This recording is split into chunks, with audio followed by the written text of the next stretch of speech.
Very good. You're learning more and more about C-Tran now as a county commissioner, uh, including pay and benefits and retirement, and what C-Tran employees get certainly on some level could be indicative of how government in general works. But what can you tell me so far about what you've learned about the compensation package, for example, for C-Tran employees? Well, that's a really interesting eye opener for me because as a commissioner and as a governing board member, I get to sit in an executive session. I get to see what information do we really have in order to make decisions. And I expected up to this point that even if you had executive session, okay, you have the internal negotiations that's happening, that you'd actually take a look at the real contract that you're going to be finally approving or not approving or modifying. And last night we had the C-Tran board meeting, and on the agenda was approval of go ahead and vote on this contract. Well, we went into executive session, talked about some of the stuff, but nobody, and then come back out, and we decided at that point that we're not going to approve it, we're going to actually keep working on it. But nobody had a copy of the contract. It wasn't even available. So here, on this particular one, this contract was for a brand new, newly formed organizational group. This is like a new union. Never been there before. And no one asked the question, what about, can I take a look at the contract? No, all you had is a little cheat sheet. And we got a couple of numbers here. It's like, that's what's already been negotiated. And I thought, wait a minute. You already negotiated that? Who gave you the authority to do that? We're supposed to understand what that contract is. What about retirement benefits? What about, how's that compare to the people that are paying the bills? Right now, the problem that what can happen is that we have a privileged, protected class of citizens, kind of like what happened in the Soviet Union. You're part of the Politburo. Well, you get all, the fancy car, you get all these benefits and all, and yet the regular people don't get anywhere near that. Well, how many people in the businesses in our area get 95% of all their medical coverage for them and all their children for free? Well, I don't know anybody in the private sector that does that. Not in Vancouver or Clark County. How many of them get automatic raises every year, regardless of performance? It's just guaranteed. You got it. Not only do you have the next step that just automatically happens, but the amount of the step just automatically schedules up. So you get an automatic, even if you're a performance improvement program because you're not performing so well. Sorry, it still kicks in, and you get a raise every time. Well, is that the way private industry works? I don't think so. So that's a problem with that's what can happen if the public stewards, people like me, are charged with that responsibility to ensure that it's comparable to the private industry.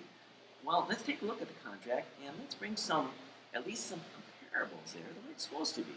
So I want to put these benefits, if you got the process of negotiating a contract, right now that's negotiation is kind of behind closed doors. But after you reach an agreement, say, I approve it, put it online so everybody can see what public employees make, and they can look at that and they can compare what they make. It should be comparable. So I have on my list, I'm always making lists. Hey, Jeff Ham, I want a copy of all the approved public employee contracts. And not that I'm going to fight them. I don't want to fight the unions, but I want transparency. I want our community to know what are we paying, and do we have a protected, privileged class, or do we have people that we just appreciate and take good care of and have good benefits that are reasonable, and the people who foot the bill say, yeah, that's right. Do you think too many elected officials just essentially say, give them what they want? Well, so far, I would say if you don't even know what they're getting because you don't see the contract, that's kind of the way it's worked by default. So I'm asking those questions. And for instance, today at the county, we're going to be in the process of having another executive session, negotiating with one of the unions. And that process is that up to the point where I got there, it was like, okay, you're going to approve it or whatever, and here's the basic, the few numbers that are being considered.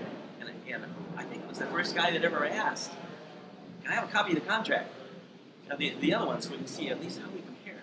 Yeah. What happens is if you got 5 unions, in this case we got like 15 in the county, unions and guilds, if you got one that gets more than the others, all the others look at that and say, hey, you got it, I want it, because you always raise the bar to the best benefits, and everybody knows, they have access to information, I think, more than the commissioners have. They know. And so you have to be really careful to make sure it's fair, it's appropriate, and yet it's transparent. And when you make that agreement, it's public. So I think essentially what you're saying is that, generally speaking, if you look at what county employees are getting, pay, benefits, retirement, and generally speaking, compare that to what the private sector are getting, that's really not fair today. Well, your experience, have you seen that? Well, you're the commissioner.